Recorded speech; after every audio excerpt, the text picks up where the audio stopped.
Okay, we'll go ahead and start. All right, good afternoon and welcome to Senior Colloquium 2025. I'm Marina Kruchmar, Professor of Communication and Associate Dean of Faculty in the college, and it is a pleasure to be here in Pew Auditorium looking out at our faculty, our staff, and of course our wonderful students. And we're eager to hear 10 outstanding senior orations. Also, welcome to our audience viewing the orations from our live stream. We welcome you and are happy to include you today. And we also want to welcome our special guests, Dean Crassus, and also Dr. Shay Kidd-Brown, Vice President for Campus Life. So thank you for joining us today. So Senior Colloquium does not happen without a huge amount of effort from a lot of different people. And I want to express my deep appreciation to all of them. First of all, the faculty and staff who nominated the seniors as prospective orators for this academic year. Our faculty readers who read each of the orations and give feedback on them. I have read all of the orations, and I can tell you we're in for a treat. They are beautiful and moving and heartwarming, and I think you're really going to enjoy them. Appreciation is also due to the faculty judges who will select the top 3 orations, including the top orator who will read the oration on Founders Day Convocation, held on Thursday, February 20th at 4 p.m. in Waite Chapel, so I hope you join us there as well, and at Senior Honors and Award Ceremony that is held on May 18th.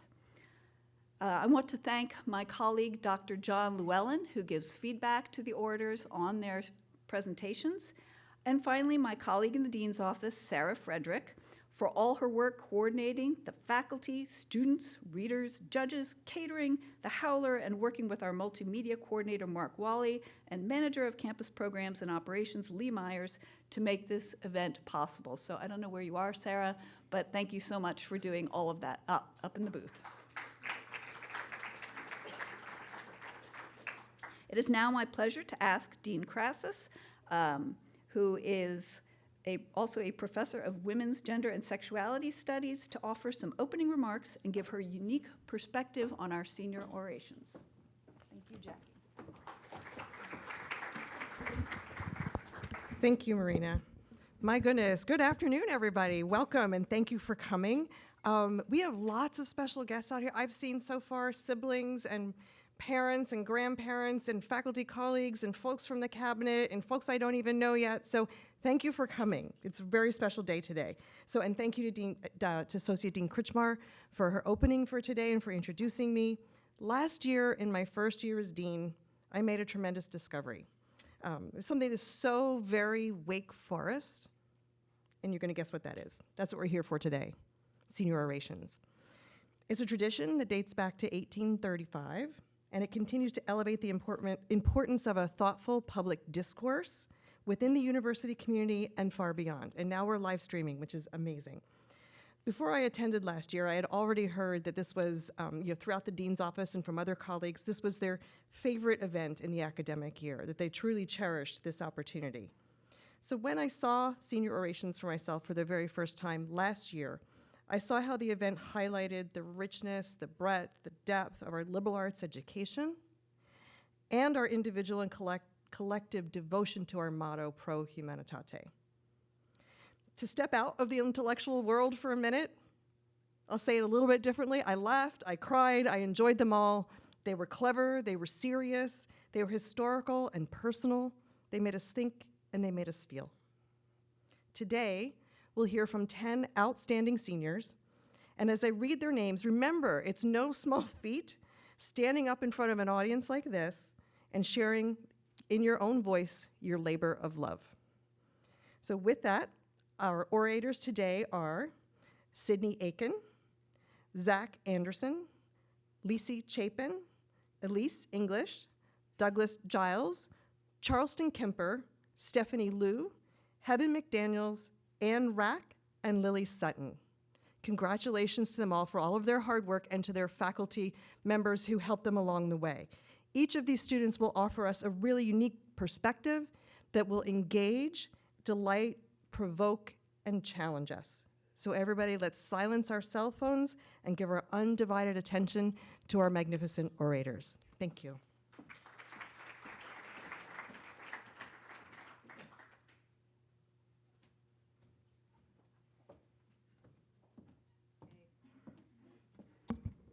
Thank you, Dean Crassus.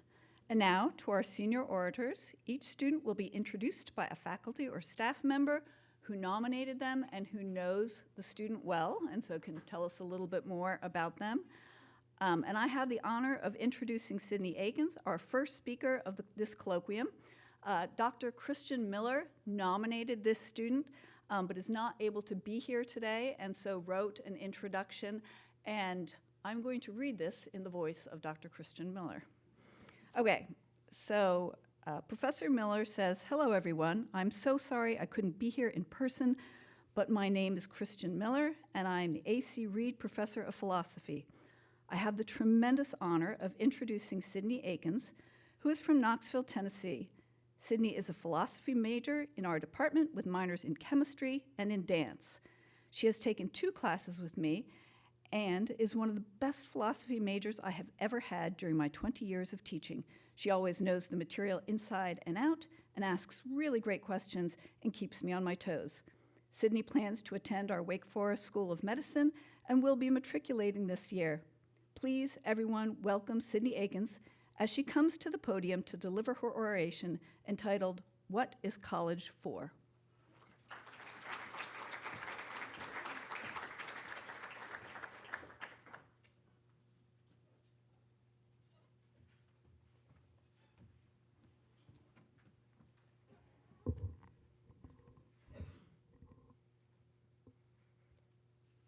During my first semester as a freshman here at Wake, I enrolled in a discussion group entitled, "What is College For?" put on by the Leadership and Character program.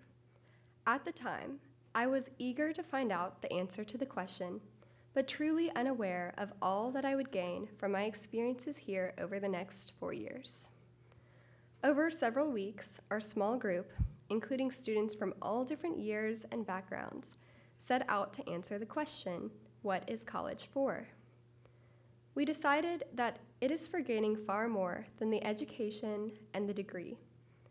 We discussed how college is a time between the safety and familiarity of childhood and the complete independence of adulthood.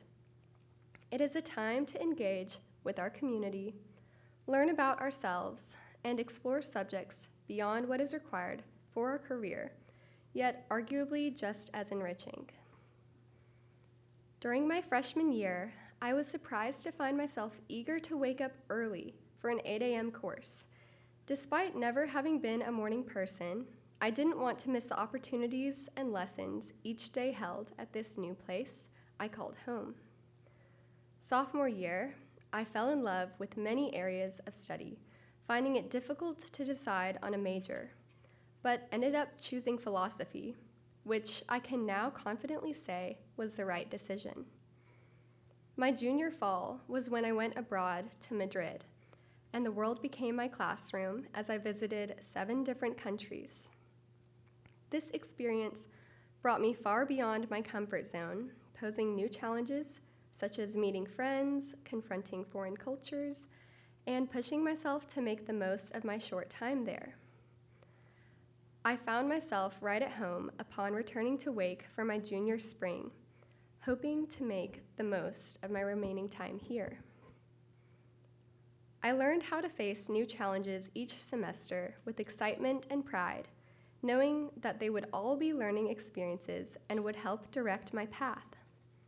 At first, the challenge was fitting in with a class full of very smart strangers, learning how to take responsibility for myself, my schedule, and my mental health. Later, the challenge was stepping into leadership positions, taking steps toward my future career, and preparing to say goodbye to my closest friends. The many firsts and failures over these years were blessings in disguise because they have pushed me to come to new realizations about myself and my place in this world. As the end of my senior year approaches, it feels bittersweet.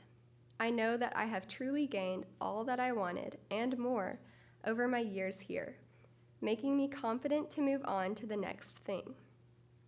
At the same time, I know I will miss this special time and place, the friends I made, the amazing professors, and the opportunities to get involved in all areas of learning. I know that as I leave, I do not leave it all behind. I know the knowledge Wake Forest gave me will be with me to guide my next steps, and the warm memories we made in freshman residence halls, the pit, Tribble Hall, CSR, and the quad will never fade. As excited as I am to walk across the stage on the upper quad this May with my degree in hand, I look back and see how much more this Wake Forest experience has meant to me. I look back to my freshman self who once asked, "What is college for?" She faces the inquiry of what all of this is supposed to mean, unsure of whether she will be able to get the most out of it. I can confirm to her that she need not worry, she is definitely in the right place. As I reflect on these formative years, I've come to realize that the beauty of the college experience lies in its unpredictability and the countless opportunities it offers to grow in ways you never anticipated. From late-night conversations that challenged my worldview, to moments of self-discovery sparked by a single lecture or a professor's encouragement, Wake Forest became more than just a place to earn a degree. It became a space where I could embrace uncertainty, make mistakes, and learn from them in an environment that fostered my growth and curiosity. These moments, both big and small, have woven together to create a richer and more meaningful tapestry of my time here than I ever could have imagined. Even though I tried my best to enter my college years prepared for what was ahead, I have learned more than I could have imagined through the people I have met, courses I have taken, and clubs I have joined.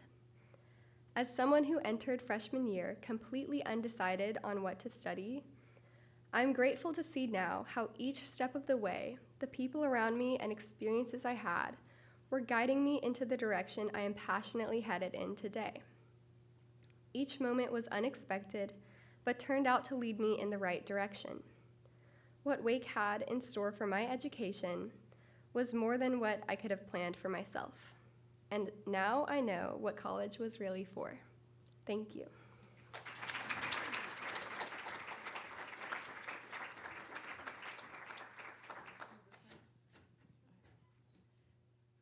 Hello. Wait, is it on? Can you hear me? Okay, cool. Hello, everyone. My name is Dr. Rebecca Johnson, and I'm a professor over in the communication department. And I have had the pleasure of having Zach Anderson as a student in a couple of my classes now. And over the past few years, I've watched them grow into a thoughtful, passionate, and determined individual. Someone who brings both creativity and insight in every discussion that they're part of and every project that they're involved in. Most recently, Radium Girls. Nice job. Originally from Eagan, Minnesota, Zach is a marketing communication major with minors in theater and entrepreneurship, a combination that perfectly reflects their dynamic personality and diverse talents. As for what's next, they're exploring opportunities in marketing, theater, or entertainment, though their exact path is still unfolding. So today they're going to be presenting Ephemeral Moments, Eternal Impact, a title that, much like Zach, captures both depth and meaning. So please join me in welcoming to the stage, Zach Anderson. Yay.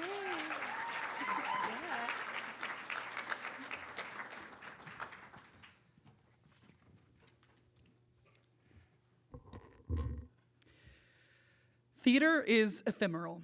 It happens in a moment, and then it's gone. A fleeting, fragile magic. That's how it was described to me freshman year in Brooke Davis's Intro to Western Theater class. We were talking about how the excitement of live performance lies in its impermanence. It exists only for those present in the room, and then it becomes a memory.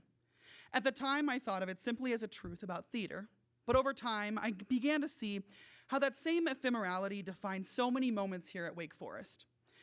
Wake has this way of inviting you to embrace the fleeting nature of time, to treat it not as something to fear, but as something to fill, To me, Wake has been my sandbox, one where we're handed tools and invited to build something extraordinary.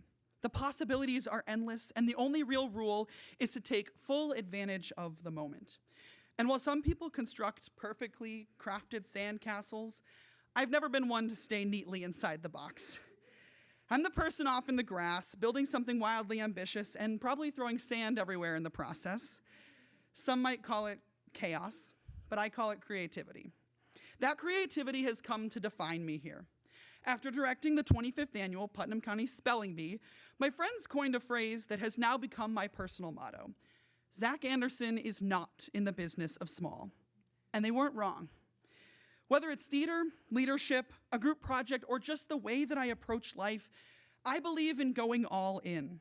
Not just for the spectacle, though I do admit I love a bit of theatrical flair, but because moments like theater are fleeting. And if they're going to disappear, I want them to be unforgettable. I want the audience, the cast, the crew, the people involved to walk away knowing that they were part of something bigger than themselves. To create something bold, something meaningful, something that lingers long after the curtain falls. From directing shows, serving as president of Anthony Aston Players, being a tour guide to doing PR for Hit the Bricks, I've had the chance to take on projects that stretched me, challenged me, and gave me real-world experience. But more than that, these moments weren't just about building a resume, they were about finding ways to connect and celebrate, to create moments that linger. Like bubbles filling a stage or confetti bursting at the final bow, it's about making an impact that's impossible to forget. The same sense of connection and celebration that fuels the theater can be found in other corners of Wake Forest too. Even as someone whose Saturdays are often spent painting sets or rehearsing lines, I made sure I was in the stands at every football game. There's something about standing in the student section in my gold and black overalls, surrounded by thousands of voices all cheering as one. It's that same kind of magic you feel on opening night, the electricity of a collective experience. And after the game, when the quad is rolled, that magic becomes tangible. The trees covered in white streams of paper, fluttering like confetti, are a reminder that these moments, however fleeting, stay with us long after they've passed. That's the beauty of this place.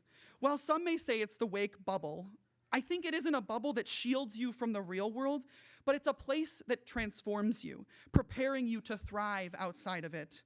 Wake Forest doesn't just give you a space to learn, it shapes you into someone who can lead boldly and dream ambitiously. The lessons we learned here, how to connect, how to create, how to think critically and fearlessly, don't stay contained within the quad. They carry forward into everything we do. But the beauty of Wake is that the lessons don't just show up in the big defining moments. They live in the quiet ones too, in the spaces between all the milestones. Sitting in professors' offices, talking about ideas and dreams, walking across the quad late at night with friends, feeling like the world is full of possibilities. Watching people cheer for each other, not because they have to, but because they genuinely want to see each other succeed. These moments remind me that the magic of Wake Forest doesn't come from a place. It's in the people, the passion, and the culture that we've built together. And at the heart of these moments is something deeper, something that makes Wake Forest feel like home. It's the kind of place where people aren't just welcomed, they're embraced, where conversations don't just pass the time, they pull people closer, where laughter isn't just shared, it strengthens bonds. More than anything, I've always believed in the power of community, not just as something that happens, but as something we create. It's in the way that we show up for each other, the spaces we make for people to feel seen, the little moments that say, you belong here. For me, sometimes that just means making a space at my table at Pittsgiving. Other times, it's making sure people really know just how awesome they are. Because when people feel valued, when they feel like they truly belong, they open up, they dream bigger, and they step more fully into themselves. Wake isn't just a collection of individuals, it's a place where people lean in, lift each other up, and create something bigger than themselves. And that's what makes it unforgettable. In many ways, Wake Forest has taught me the beauty of impermanence, The fleeting nature of these 4 years has pushed me to embrace every opportunity, to savor every moment, and to leave this place better than I found it. And yet, just because something is fleeting doesn't mean it disappears entirely.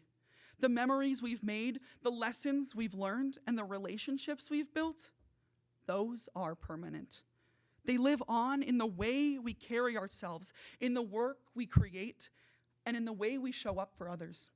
Wake Forest isn't just the place where I learn to think critically or lead creatively.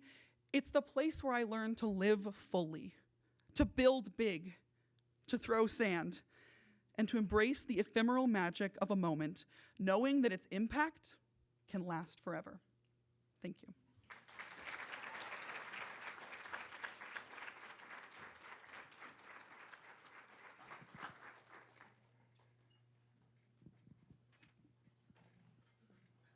Hello. Can you hear me? Yeah. Hello, I'm Teresa Sanhuesa, and I teach in the Spanish department. Today, I have the pleasure of introducing 2 outstanding students. The first is Lizzie Chapin. Lizzie has been a student in 2 of my courses and has also served as a TA for my Spanish conversation class. I first met Lizzie during her freshman year when she joined my first-year seminar on the experiences of minorities in the United States, a class with a challenging and often intimidating topic. From the very beginning, she approached discussions with remarkable thoughtfulness, engaging in complex issues with an open mind and a deep sense of empathy. Her ability to listen, reflect, and contribute with both intellect and kindness set her apart. Lizzie is from Eastern Connecticut and is a double major in communications and Spanish. After graduation, she will join Epic Systems in Wisconsin. Her oration is titled "To Achieve the Unknown." Please welcome, helping me to welcome her. Oh, that's for you.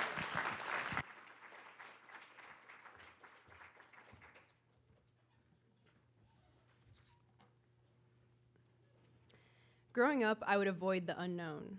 Things that I was good at, I would excel in. Things I wasn't good at, well, I didn't even try.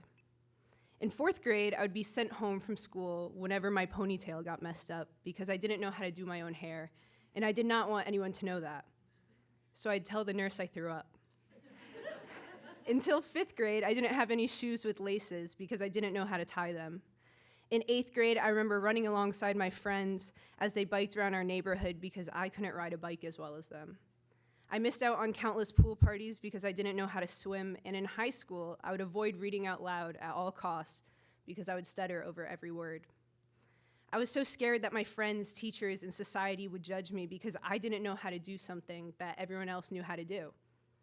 This stopped me from trying new things and achieving so much more than what I limited myself to. I tell you this not to embarrass myself, but to show you how much I missed out on because I was scared to be judged for the knowledge I lacked. This all changed when I got my schedule for my first semester at Wake Forest. I realized that I'd been placed into Spanish 212, even though Spanish has always been one of my worst subjects. Similarly to other things I was bad at, in my past Spanish classes, I wouldn't raise my hand and I would avoid speaking at all costs. If I don't speak, I can't be wrong. The first day of Spanish class, I walked up to my professor, Professor Bennett, and told him that I should not be in Spanish 212, that for some reason they put me in this class and I really shouldn't be in it. He looked at me and said, "Try this class for 2 weeks. There are only 7 other students in it. I'll help you with whatever material you find difficult." I grudgingly agreed, thinking I would drop the class in 2 weeks. What I didn't know is that this class would change my entire perspective as a student and in my life. The next 2 weeks, we read some really interesting stories, and with the help of Professor Bennett, for once I actually understood them. Every time Professor Bennett would teach a new concept, he would look at me and search my eyes for understanding. He would then explain the concept to me in a different way until he saw me nodding my head along with what he was saying. After 2 weeks, I decided I was going to stay in the class. It turns out when you actually understand what's going on, Spanish class is actually pretty interesting. By the end of the semester, I was raising my hand and answering every question I could. Professor Bennett even began cold calling me, which used to make me want to cry, but now felt like a badge of honor as he knew I would always have an answer. Professor Bennett unfortunately left Wake Forest the next year, but I wish I could tell him that the scared freshman who begged him to let her drop the class is now a Spanish major. His kindness and patience is what led me to further my education, not only in Spanish, but in every class I have taken since. This class made me realize that when you aren't knowledgeable in a subject, it isn't a problem to worry about, but rather an opportunity for improvement, an opportunity to expand your skills and become a more comprehensive individual. After this class, I took more classes that I normally would struggle in, but I thought I would learn a lot from.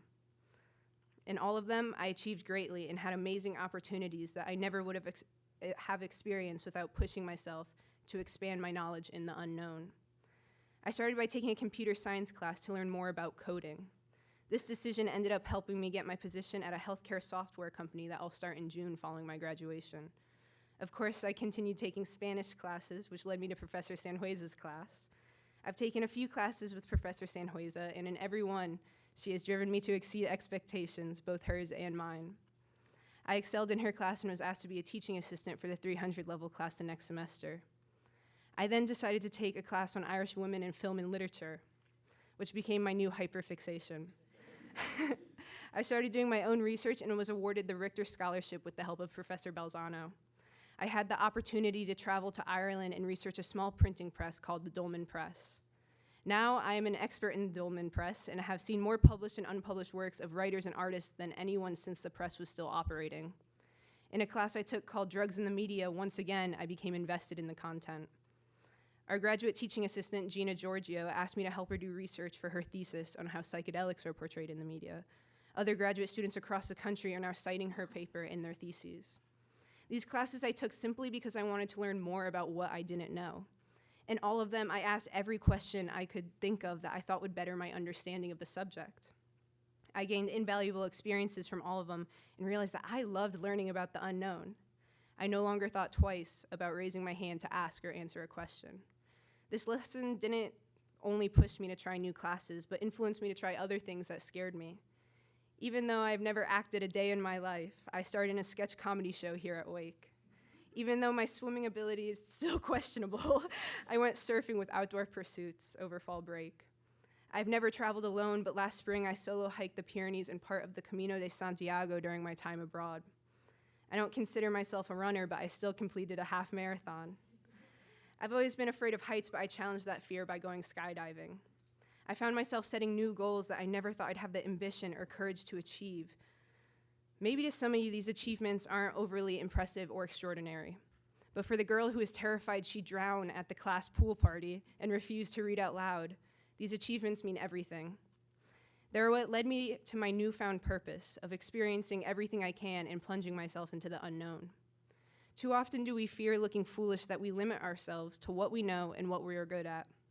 I've discovered new interests, acquired new skills, and have achieved so much by trying things I'm not familiar with. Sometimes I get the right answer on the first try. Sometimes it takes 10 tries. But my time at Wake Forest has taught me that I shouldn't fear what people will think of me if I don't know the correct response to the question, or even how many tries it takes. The only thing I need to fear is never trying to answer it. I want to thank Wake Forest and all my professors who pushed me to be my greatest self. The me who raises my hand to answer every question, who tries new and scary things, and the me that is no longer a passive observer in my own life. Thank you for teaching me that the unknown is nothing to fear, but an opportunity to grow. Thank you.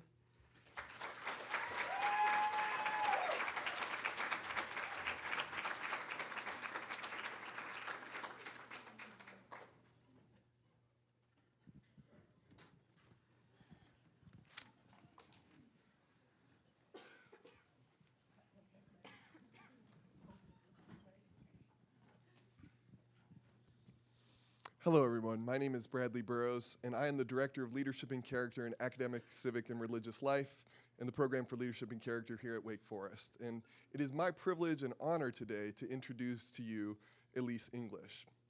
I first met Elise last summer when she participated in the Principled Pluralism Fellowship, which I lead. That fellowship is designed to help students develop the skills and virtues to work constructively across differences. It's the kind of thing that's very easy to say and very difficult to do.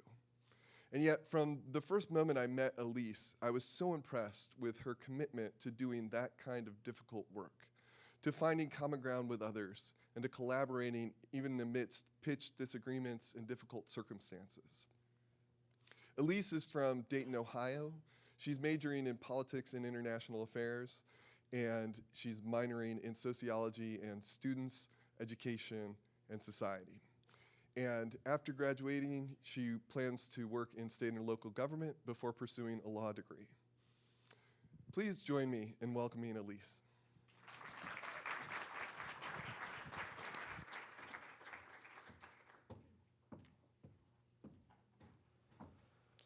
My senior year of high school, I opted out of taking AP Calculus.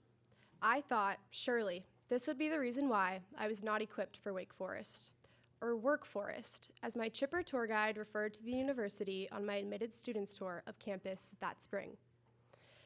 This tour occurred on the first warm day of a spring semester, and I witnessed students casually throwing a frisbee on the quad and others taking the time to talk to their friends while sitting in rocking chairs, up on balconies, in the sun between classes.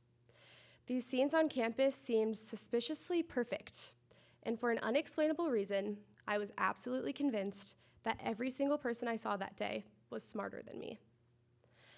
Once home, I would often imagine what my daily routine as a demon deacon may look like. Walking past pristinely landscaped brick buildings with lectures on international politics floating around in my mind. However, self-doubt had a habit of creeping into my brain, and in any instance, my thoughts could spiral, crafting scenarios of how I may have slipped through the cracks of the mysterious workings of the Porter Byram admissions building. I truly believed that there was no way I could be going to Wake Forest. It felt like a sick joke to play on a high school girl who felt as if she was on the cusp of her entire future after that tassel was turned on that gold cap and her bags were packed to head down south. The sun in Winston-Salem felt a bit brighter than at home. I fell in love with Southern food, and I was quickly blessed with incredible friends. But once classes began, I felt that familiar surge of self-doubt creep in again. The students sitting in desks around me seemed to understand everything the professor was talking about, while I sat back and took it all in. Many of my peers were displaying a kind of academic confidence that I did not know how to replicate. At some point early on in this first semester, I remember getting a notification on my phone and looking down to see it was from my mom. As many moms do, she had sent me an inspirational quote she saw on Instagram about overcoming imposter syndrome. The Oxford English Dictionary defines imposter syndrome as the persistent inability to believe that one's success is deserved or has been legitimately achieved as a result of one's own efforts or skills. Despite its intimidating title, I deeply resonated with what was just described. I often felt overwhelmed and out of place in academic settings at Wake Forest. By the fall of my junior year, I realized I was situated in a scenario that I could have never imagined. I was living in Washington, D.C., working a 9-to-5 internship with real-life politicians and policymakers while taking night classes with a Wake Forest professor, managing the workload with a smile and passion behind my eyes. Toward the end of the semester, in the lobby of my apartment building, I sat down with Dr. Harriger, a now recently retired professor of the Politics and International Affairs Department, anxiously waiting to hear her thoughts on my first draft of the essay required for my internship credit, the longest paper I had ever written in my life at that point. I was prepared for her to tell me that I had a long way to go until it was an acceptable paper for Wake Forest standards. Instead, soon after I took my seat, she simply told me, "You are a very strong writer, and this paper looks great." We went over some minor edits, and I rode the elevator back up to my apartment while crafting a text to my mom to share the good news. I confess that I am completely partial to words of affirmation. Since this moment, I have used Dr. Harriger's encouraging words to kickstart my last 3 semesters as a Wake Forest student and as a writer in general.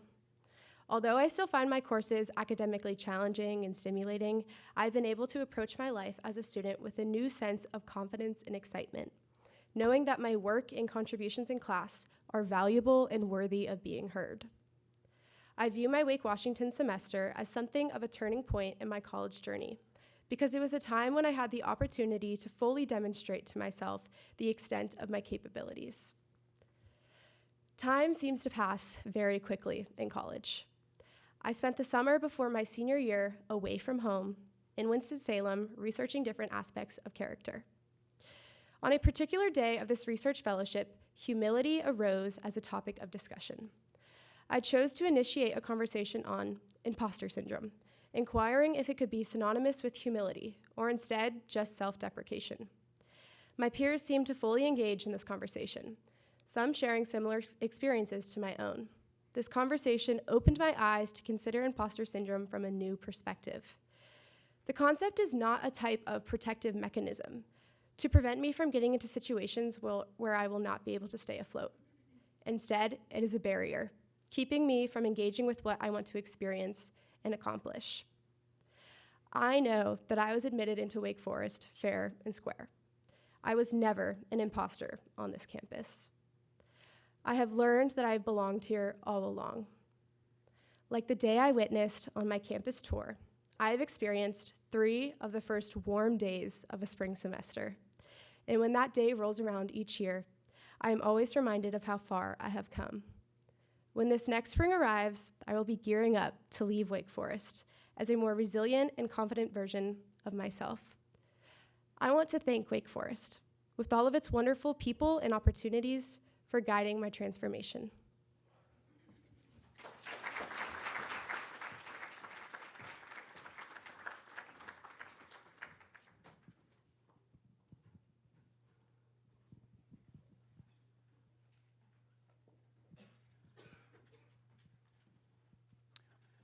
Good evening, everyone. I am Leslie Straker, and I'm an assistant teaching professor in the Environment and Sustainable Studies program. And this evening, I have the distinct pleasure of introducing Douglas Giles. I first met Douglas 2 summers ago. Yes, when he joined Professor Dr. Ray Kirby and I to St. Vincent on the study tour in environmental communication. And even in that relaxed environment, I remember thinking, man, this guy is so serious and so mature. I just remember that. Actually, I remember one night we had a discussion after dinner, probably it was, with the students, and they were talking about, where are you going to be in 5 years? And everybody came to the consensus that Douglas is going to be a professor. Douglas is from Winston-Salem. He's majoring in environmental science. After graduation, he plans to pursue a graduate degree in biology. And breaking news, he just got accepted to his program of choice about an hour ago. And I got his permission to say that, by the way, okay? His oration this evening is entitled, "To be Welcomed by Nothing." Join me and welcoming Douglas. All right, thanks.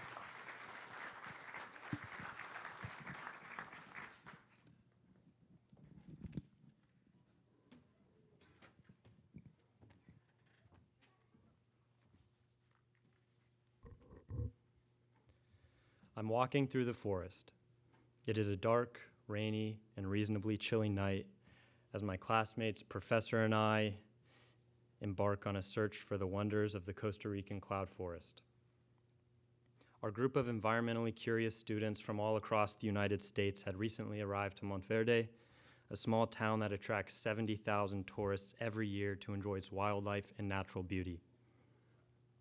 While there, we are searching for signs of the many amphibian and reptile species known in the area. Guided by our headlamps, we resemble a string of Christmas lights as we walk single file along a narrow trail, everyone vigilantly scanning small streams, riverbanks, and the dense blanket of leaves that carpet the forest floor. We hope to see the inconspicuous shapes of life that could warrant a stop, but after a period of trudging through heavy and humid air, our professor instructs us all to gather. We clump up slowly and turn off our headlamps, and we are immediately enveloped in complete darkness as the surrounding trees block out the scarce starlight on this cloudy evening. In silence, we meditate on the many sounds that come from a forest. As we listen, We hope to hear the distinct calls of frogs in the canopy or on the ground around us. We wait and wait and we wait. But the only sounds to reach our ears are from the drops of rain falling through the trees and the wall of chirping provided by the insects. We all know what this means, though our professor, with clear disappointment in his voice, still announces to us the harsh truth. There is nothing here to find.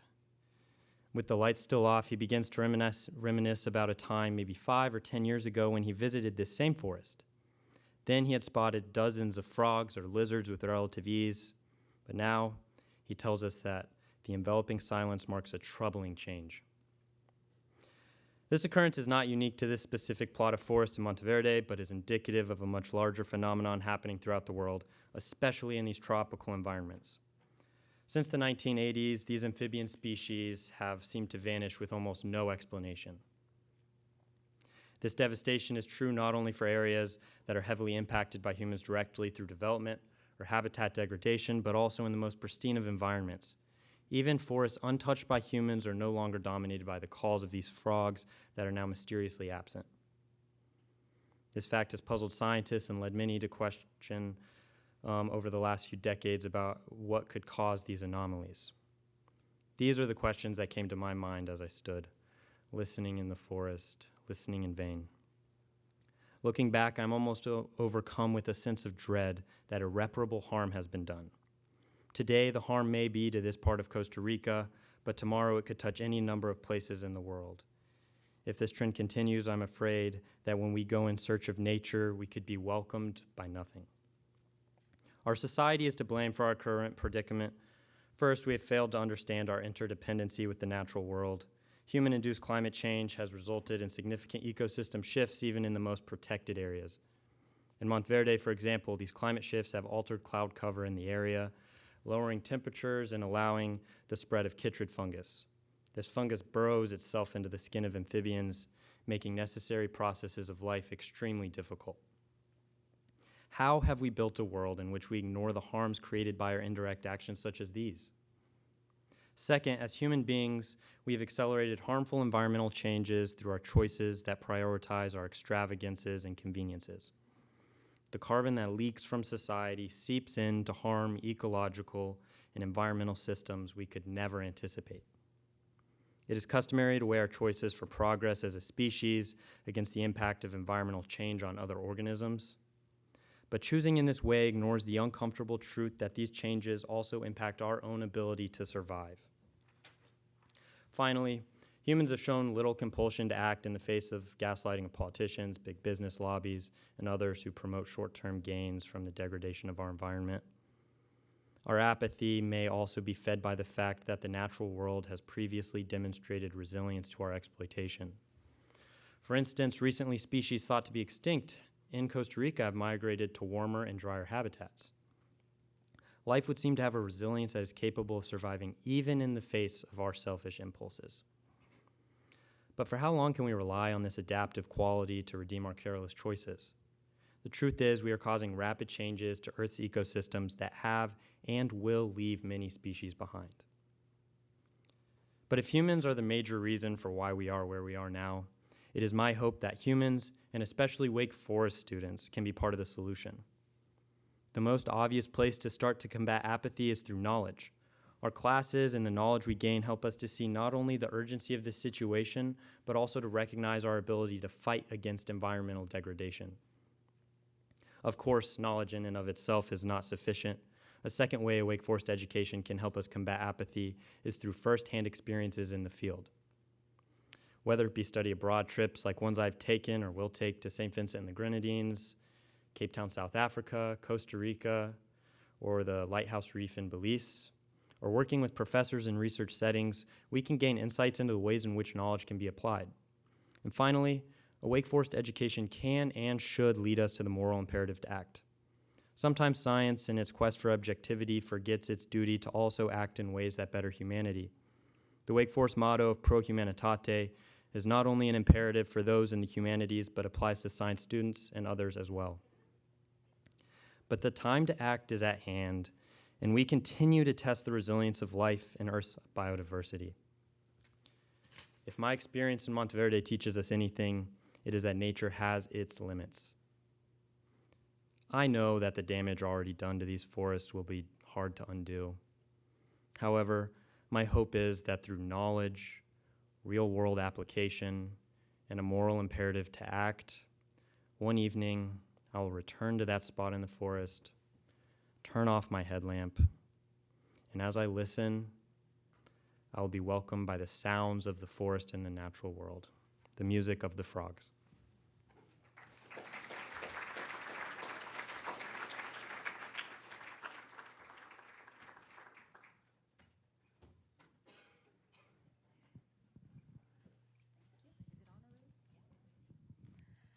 Hello, everybody. My name is Alessandra Vonberg, and I'm Associate Professor in the Department of Communication. I have the honor and privilege of introducing Charleston Kemper tonight. Charleston took 2 of my classes, and one was the very first class I taught about Lampedusa. It was an experiment, and Charleston was great at asking tough questions and doing such a great job for thoughtfulness towards the community, which you're going to hear about tonight. In one assignment for high schoolers in Lampedusa, Charleston took the time to teach them about Wake Forest and then say, don't worry, if you ever come to Wake Forest, you're not going to be the only international student. Charleston is from Kansas City, Missouri. Is majoring in politics and international affairs with minors in communication and women, gender, and sexuality studies. Charleston, after graduation, is going to go to stay at Wake Forest for in the business school for Masters of Science in Management. And the title of Charleston Oration tonight is Building Community, Lessons Beyond the Classroom. Congratulations.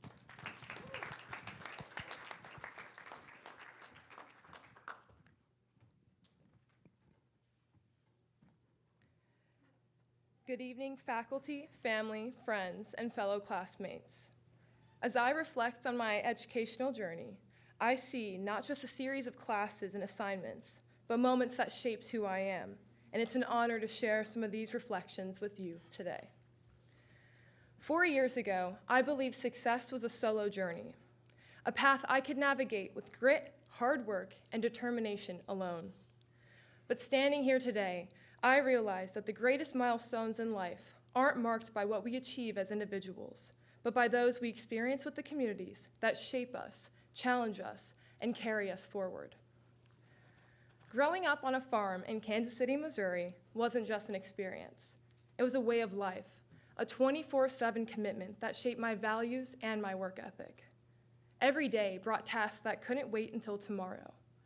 I mended fences to ensure the safety of animals, worked in the vegetable garden, and cared for livestock, often in the early hours of morning and late into the night.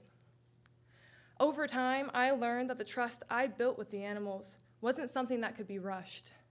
It required patience, consistency, and a deep commitment to their care.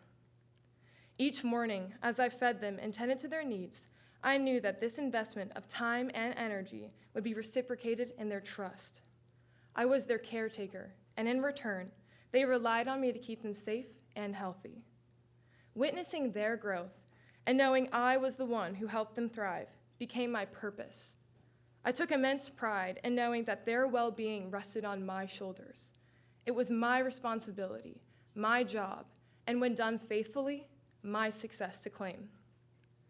That same mindset followed me when I applied to Wake Forest. Gaining admission to this school felt like an individual victory, one I could achieve independently, apart from my siblings.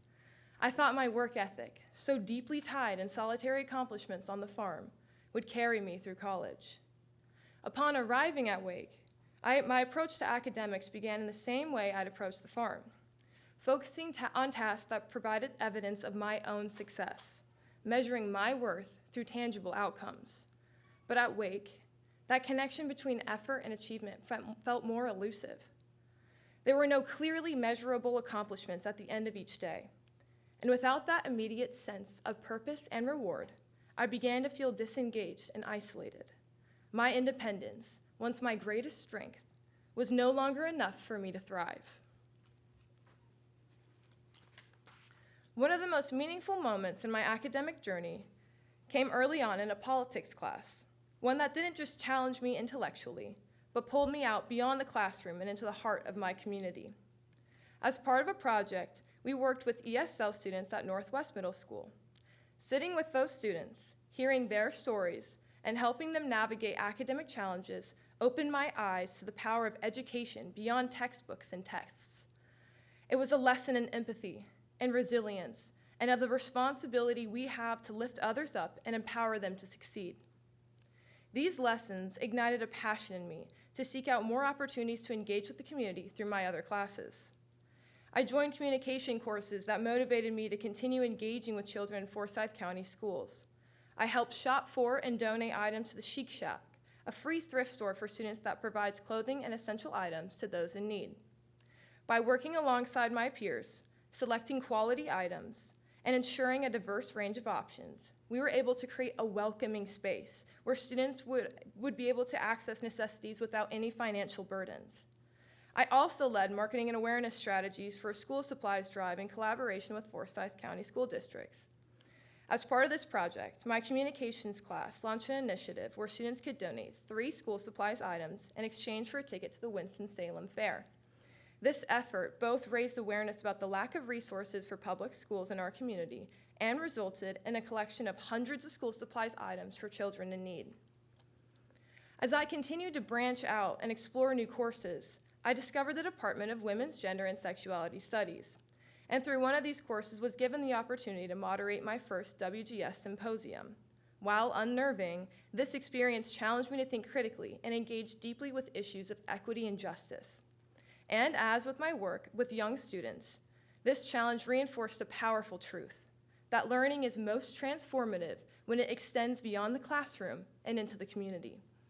These experiences taught me that collaboration isn't just about working together. It's about amplifying voices, lifting others up, and building something bigger than yourself. Taking that politics class early on in my college career was pivotal.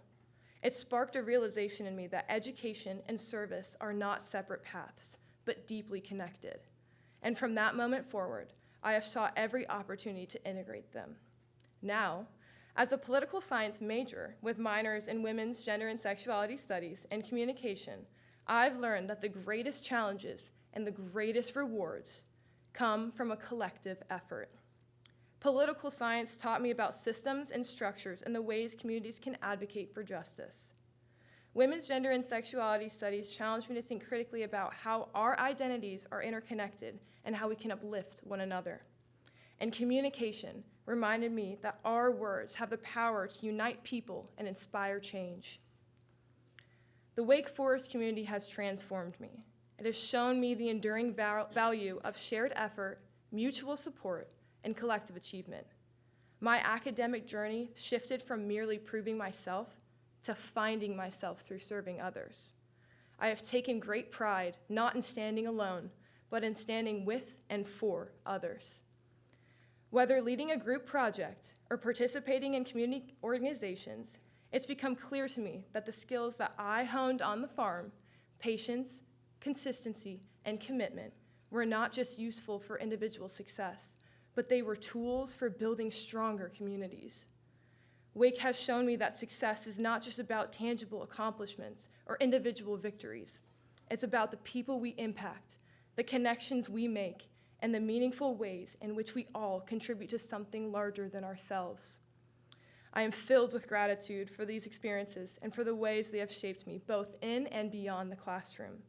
So, as we prepare to leave this incredible place, I encourage all of us to reflect on how we've grown, not just as individuals, but as members of this community. Because whether we're caring for animals on a farm or working towards social change in a city, our greatest successes will always be those we have accomplished together. Thank you.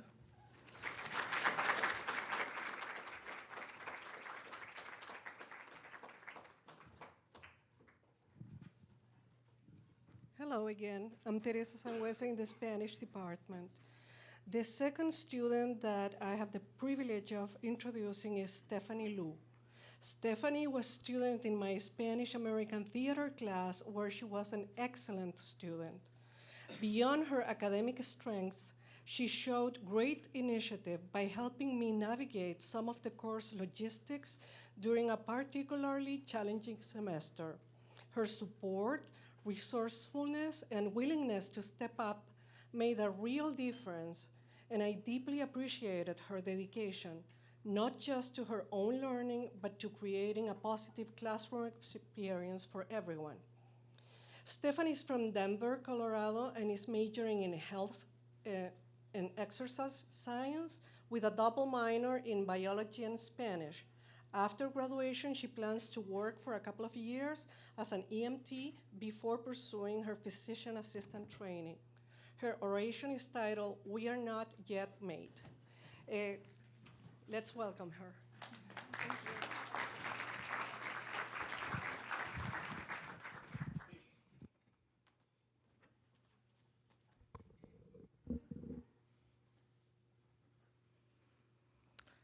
When I first heard about the foreign language requirement, I was elated I'd only need to take one more Spanish class to fulfill it. No more conjugations or futile attempts at rolling my R's, I thought gleefully. However, the universe had another plan in mind. Freshman year, I read Fresh Fruit, Broken Bodies in my cultural anthropology class. It described the occupational health risks of migrant farm workers through the eyes of a doctor and anthropologist. It outlined the shocking effects of structural inequality on the bodies of farm laborers who face not just chronic injury, but also racism, poor living conditions, and language barriers, and who also happened to pick many of the berries I sometimes ate. I was humbled by the way the author, as a physician, could see both the pathology of illness and the personal story behind the patient, humanizing an oftentimes demonized demographic. Slowly, I began to understand that you couldn't seek to improve the health of individuals without the support of a healthy or equal society. It follows that a good way to make healthcare more accessible is being able to speak the language of your patients, so I took medical Spanish. Not only did we learn how to craft public health initiatives, but also practice using Spanish in the real world, which is one of my first experiences with real patients. The community health perspective was a fascinating one, and the importance of the government in people's health was undeniable. The British doctor Tudor Hart described how the availability of care tends to vary inversely with the need for it in the population served. Those with the greatest need have the least access to treatment and preventive interventions. The more I learned about healthcare, the more true this description rang. Naively, I thought that nothing could go wrong in a field where people's purpose was to help others. Spring semester, I experienced burnout for the first time, and the pandemic shone a spotlight on the burnout experienced by many health workers. My sophomore self was struck by a terrible kind of irony when I realized that the field I'd chosen, for the reasons I'd chosen it, wasn't what it described itself to be. It was just as vulnerable to greed, corruption, and indifference as other fields. It was like a wind blew through my room while I was sleeping, lifting hopes and dreams away. Bolstered by what I learned in class, I joined the nonprofit Take the Fight to Cancer. An experience I'll never forget is listening to a patient speak about their struggles with expenses and supporting their family as we sat in the waiting room. It was staggering how much they had to deal with on top of their diagnosis. At first, I felt like I had nothing to offer them. Yeah, as part of our training, we've been educated about what programs were available to them, but that would all be provided later. So I just listened. The wait for the appointment was long, so we talked about their hobbies and all the places life had brought them. Afterwards, I emailed them with financial resources and followed up on the phone. It was funny because knowing about financial aid was step one, but emotional intelligence actually carried the interaction. I realized that the soul of medicine wasn't just in the exercise of the intellect, but also in the engagement of your humanity. Yes, it was critical to know what labs to order, how to read a CT scan, and form a treatment plan, but you also had to learn how to be there for someone. Through shadowing, I saw that patients listened to and trusted most the providers who showed them empathy and made sure their patients understood their health situation. We learned a similar thing in health psychology. The likelihood of whether or not someone would change their behavior to be more healthy wasn't just based in cold, hard facts, but also in people's values, motivations, and beliefs. The more I saw medicine through the lens of the humanities, the less despair I felt about the inequalities present in the healthcare system. This was the way forward, I thought. Then, one chilly Wednesday morning, I opened the door to my first experience with death. It was anatomy lab, and 3 cadavers lay silently on cold metal tables. The air was heavy with apprehension, and the innately human aversion to death stilled my heart. As we put on our blue nitrile gloves, an impasse appeared on the horizon. I realized that this was a situation in which emotional detachment was necessary, even professional, so that we could trespass the cultural values around the deceased in order to complete our anatomical studies. Dehumanization at an individual level could be necessary in future work situations, especially since some medical procedures are invasive. If things were too personal, it would be difficult to think analytically, like in emergency situations. It was a careful act of balancing empathy and reason, human connection and healthy boundaries.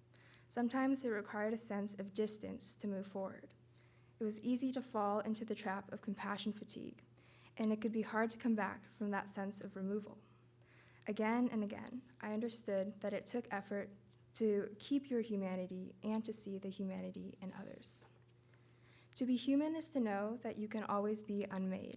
Your strengths turn to weaknesses, your weaknesses to strengths, and the axis of your entire world can shift. All I've learned in 17 years of education is that nothing stands still. But as people, we don't either, and that's the beauty in it. To know that when you wake up every morning, you restart the clock. You learn things you never had any inkling of and master challenges you never thought you could overcome.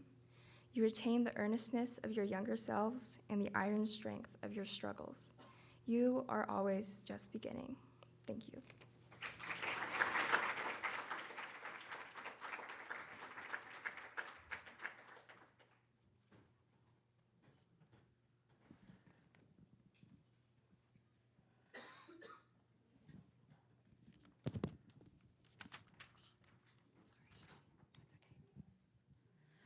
Good evening. I'm Shel Sizemore. I'm the director of the Women's Center. It's my honor and pleasure to introduce Heaven McDaniels this evening. Heaven is from Silver Spring, Maryland, and is majoring in health and exercise science and minoring in women and gender studies. Heaven has been a student assistant in the Women's Center longer than I have been the director of the Women's Center. In fact, Heaven asked me one of my most challenging questions on my interview day as a student interviewer. Heaven is an amazing student leader and mentor in the center, and it's impossible for me to imagine the Women's Center or Wake Forest University without her. She's still discerning what's next for her, but I'm sure it will be fabulous. Join me in welcoming her to the podium.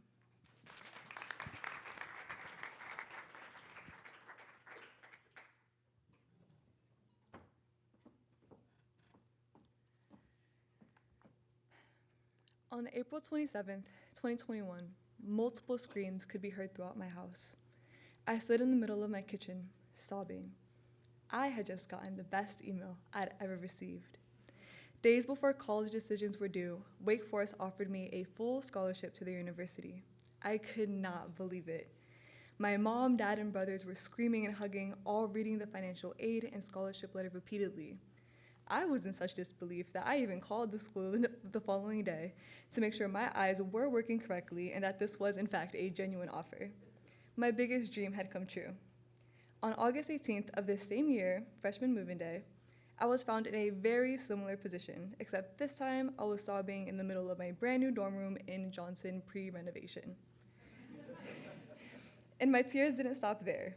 In fact, they continued through the next 2 weeks of school. Realizing that the majority of my peers had a different background than I did was a culture shock I wasn't mentally prepared for. I'm mixed race, a first-generation student and American, went to public school, and was from far more humble beginnings than most of my peers. Besides this, I also had big aspirations to impact my community and advocate for women and minorities. And I had absolutely zero idea how I was ever going to do that when it seemed I could barely keep myself afloat in my new environment. I started working in the Women's Center my freshman year, and am still a very proud employee. The center was my first safe space on campus, and that space slowly expanded to include the LGBTQ+ and intercultural centers. I could be myself fully in these spaces, and it was fulfilling to help cultivate a space where others could do the same despite any differences we had. During my sophomore year, Shelly Sizemore offered me a position to help organize Deacon Doulas, a volunteer doula organization. And as a pre-med student, I jumped at the opportunity. Deacon Doulas was Abby Peoples and Kelly White's dream, to provide resources to create safer and happier birthing experiences in Forsyth County. The lack of accessibility to care caused by barriers like language and affordability is unfortunately something experienced firsthand by my family and I. However, this perspective helped me thrive in the role as I understood the needs of patients and volunteers alike. I assumed growing up different from my peers was my greatest weakness, but it turned out to be my greatest strength and allowed my dreams of impacting my community to come to fruition. During the winter break of my junior year, my family and I visited El Salvador. With various family members who had contracted dengue and COVID-19 while there, I had some working knowledge of the local healthcare systems, or lack thereof, in the countryside where my grandparents were from. However, as my mom and I were sitting in the back of a pickup truck on this trip, she pointed to a cute house on the mountainside. She exclaimed how she was born there, and this was information I was not familiar with.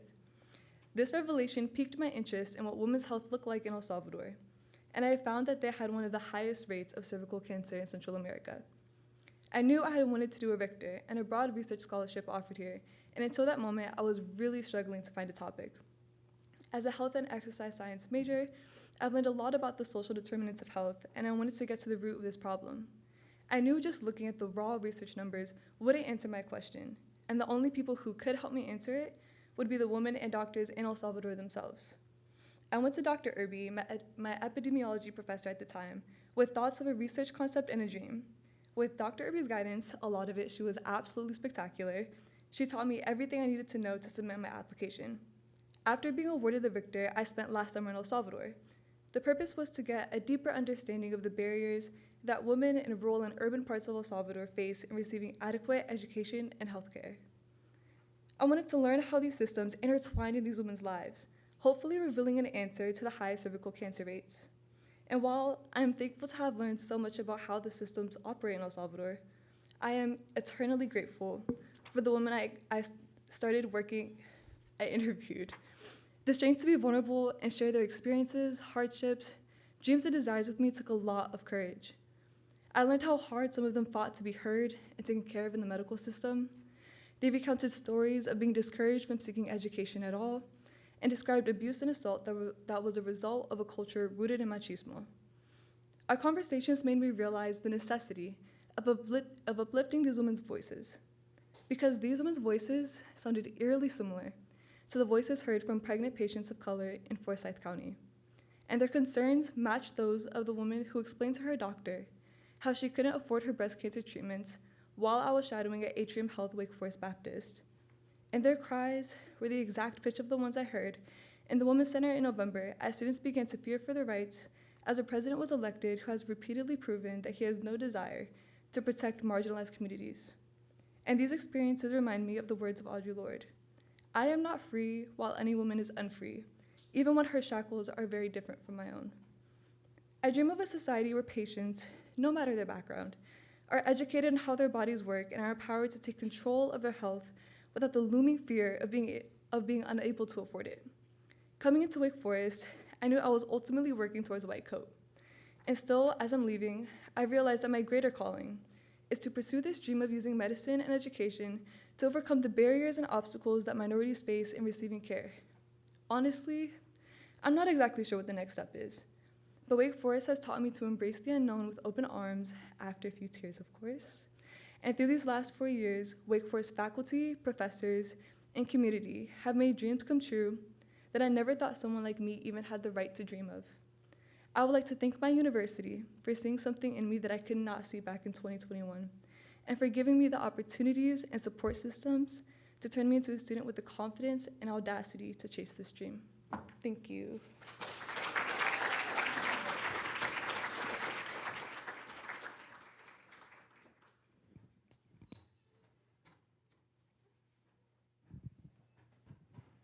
Hello, I am Christy Buchanan. I'm a professor and chair in the psychology department, and it's my pleasure to introduce Ann Rack. I met Ann only last fall when she took a senior seminar on adolescent development with me, and found her to be a wonderfully engaged, curious, and thoughtful student. Her contributions to class discussion in that seminar challenged the whole class to think in new ways. I only wish I'd met Anne earlier, but I'm glad I got to meet her before she graduated. Anne is from Memphis, Tennessee. She's a double major in psychology and communication. She's currently looking for a job, hopefully in research, behavioral psychology, or legislation. And the title of her talk is Uncertain Certainty.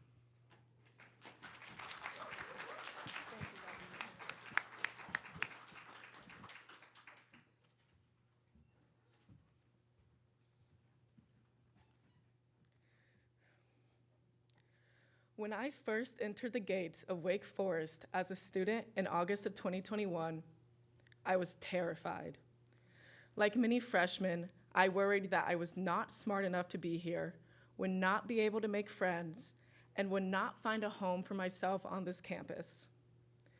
During the new student convocation, the freshman class wrote letters to their future selves. That day in Wake Chapel, surrounded by strangers I would spend the next 4 years with, I wrote that I hoped my journey at this university would bring me confidence. At the time, I viewed confidence as certainty. I wished that after 4 years, I would feel certain in myself, my professional path, and my choices. I struggled with the anxiety of the unknown, and therefore, my main goal as a student was a simple task of leaving this campus having it all figured out. My first semester was humbling. I felt alien to this environment and was convinced that everyone who passed by me knew it. I had decided to take an Introduction to Economics course because, as someone hoping to enter into it one day, I thought it high time to learn what exactly an economy was. Having previously struggled with math, I walked into that class expecting it to be difficult. I studied hard for my first exam, but much of this studying was filled with mental gripes and complaints about how math does not come easily to me. Needless to say, I failed that test. My first grade as a student at Wake Forest University was an F. This failure truly put things into perspective. I could either sit back and complain or put the work in. I chose the latter, spending hours upon hours on the 6th floor ZSR poring over my economics textbook. To this day, I have never been prouder to receive a final grade of a B+. That class, though the bane of my existence at the time, taught me the importance of resilience. The following semester, in my Introduction to Psychology course, I was taught the concept of the self-fulfilling prophecy. The self-fulfilling prophecy posits that a person's expectations or beliefs influence their behavior. In other words, beliefs drive behavior, and your beliefs about yourself directly influence your actions. This 10-minute segment of the lecture fundamentally altered my worldview. There I was, in the basement of Green, surrounded by 60 of my peers, faced with an epiphany. I was the problem. I reflected on my time thus far at Wake and realized the issue was not the people, the environment, nor the course material. It was my mindset. From that day forward, I chose a new way of thinking. Instead of complaining about the course material, I accepted that I would have to work hard to get my desired results. Instead of worrying about my imagined judgment by others, I focused on the positive interactions I had. To say that all of my thoughts since this realization have been positive or constructive would be a bald-faced lie. However, when I catch myself being preemptively pessimistic, I remember the lecture given to me that day in the basement of Green and appreciate again the power that my mindset holds in shaping my reality. As I progressed through my majors, I began taking research method courses. The first lesson in these courses is that nothing can be definitively proven. Even the things we accept as the most unshakable of facts have a degree of uncertainty. As someone who hated unanswered questions, this universal truth floored me. I learned that the more you know about a topic, the more you realize just how much you do not know. Answering one question creates more questions. The pursuit of knowledge is a never-ending process. During the winter break of my junior year, I went home excited about my experience at Wake thus far. Yet, seeking knowledge leads to other questions. I discovered that learning more about myself also illuminated the many unknown aspects of my identity. Over dinner, my mother asked the foreseeable and dreaded question of what I wanted to do over the summer and ultimately when I graduated. I launched into a frantic ramble about how I felt too young to make decisions that would impact the rest of my life.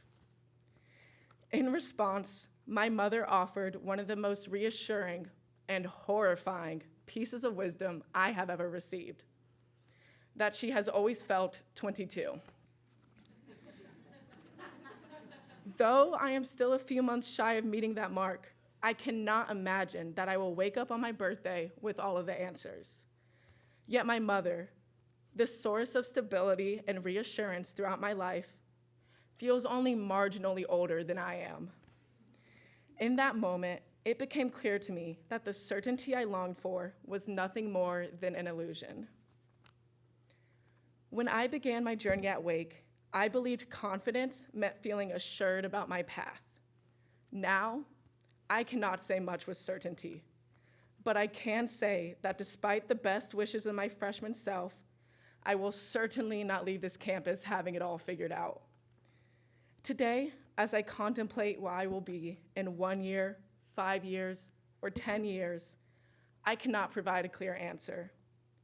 In fact, the uncertainties that plagued me when I began my journey here have only multiplied. Yet, these unknowns, which once filled me with anxiety, now spark my curiosity and excitement. Through my time at Wake Forest, I have come to understand that confidence looks different than I initially thought. I have discovered the importance of hard work and resiliency, the power of mindset, and the necessity of accepting that there will always be unknowns. These lessons have shown me that confidence does not mean having certainty about future actions. It means having certainty in your abilities. I will not leave this campus having it all figured out, but I will graduate certain in my ability to face forthrightly and confidently those uncertainties that lie ahead. For that, I am truly grateful to Wake Forest University.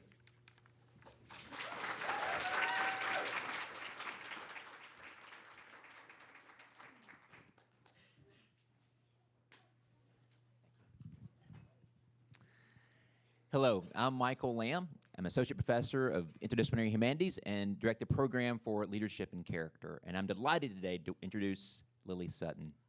Native of Clemens, North Carolina, Lily is majoring in biochemistry and molecular biology with a minor in neuroscience. She's also a leadership and character scholar. It's given me the chance over these last few years to teach her in 2 classes and witness firsthand her tremendous intellect and character. Liz is one of the most thoughtful, compassionate, and caring students I've ever taught in my career, and I'm so thrilled she'll take those talents and that spirit of care to med school after taking a gap year this next year. Lily is the kind of leader and healer that our world needs. Her oration is entitled today, The Gift of Shoulders.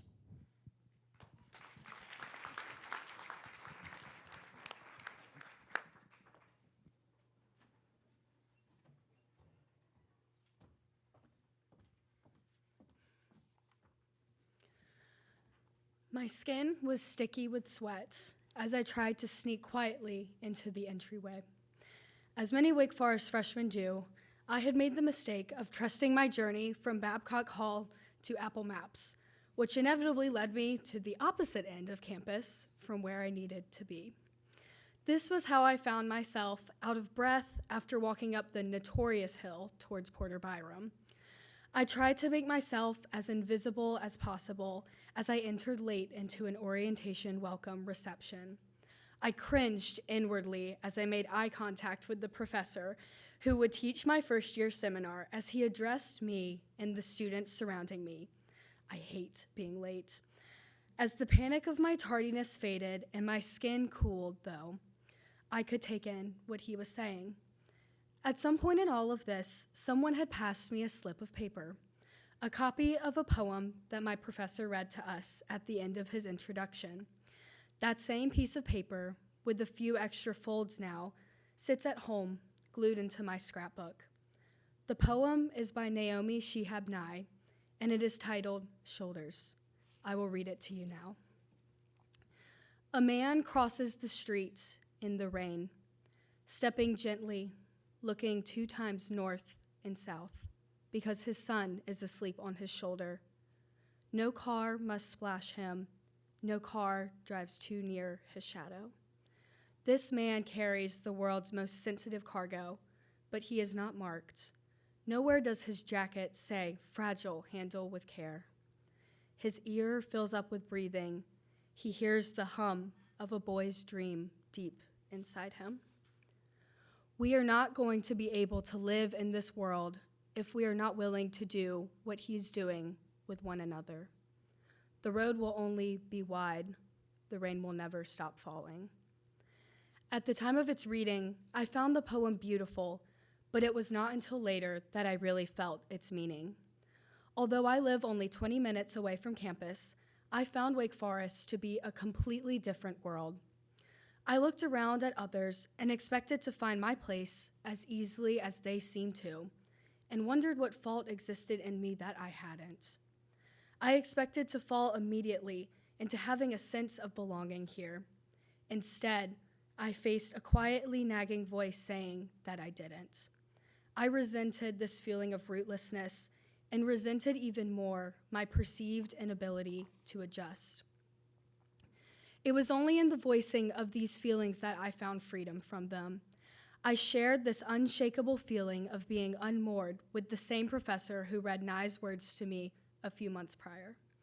With unfailing compassion and warmth, he melted away my notion of personal inadequacy and instead encouraged me to embrace, sit with, and grow from this experience. In him, I found an outstretched hand, a set of shoulders as the rain fell. This has been a theme of my almost 4 years here. Time and again, I find myself bolstered by individuals who have sat with me, willing to hold in their hands what has been heavy in mine.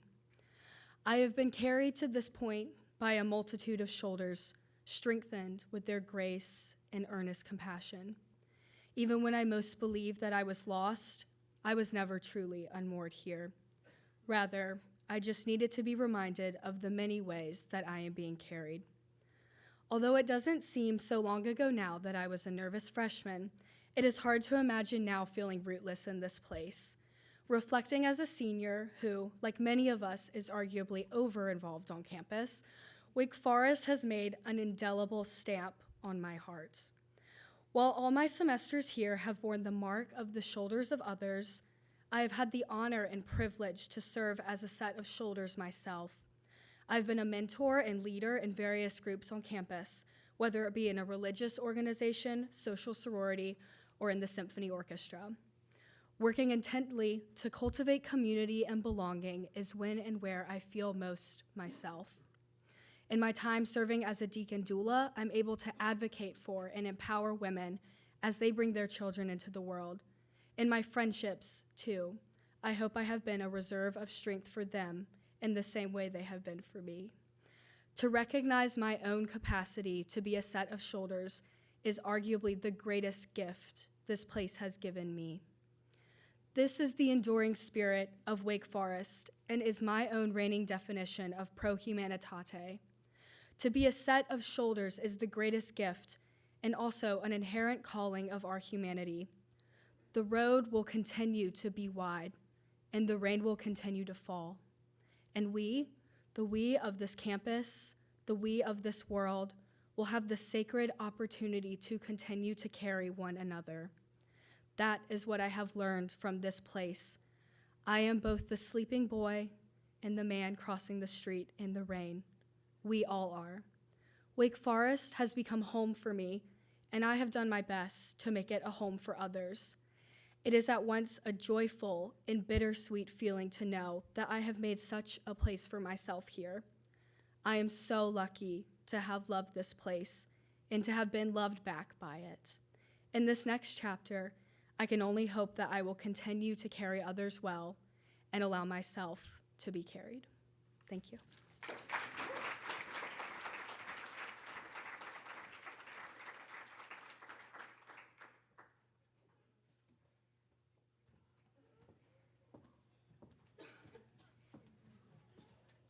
I want to start out by thanking our students for allowing all of us to listen to your words. They were really amazing, and this is just has been an incredible event, so thank you. Thank everyone else for joining us today at Senior Colloquium. I also want to invite all of you to Senior Honors and Awards Ceremony on Sunday, May 18th, where the top 3 orators will be honored and the top oration will be delivered. And now, please join all of us in the reception right outside the auditorium. Thank you.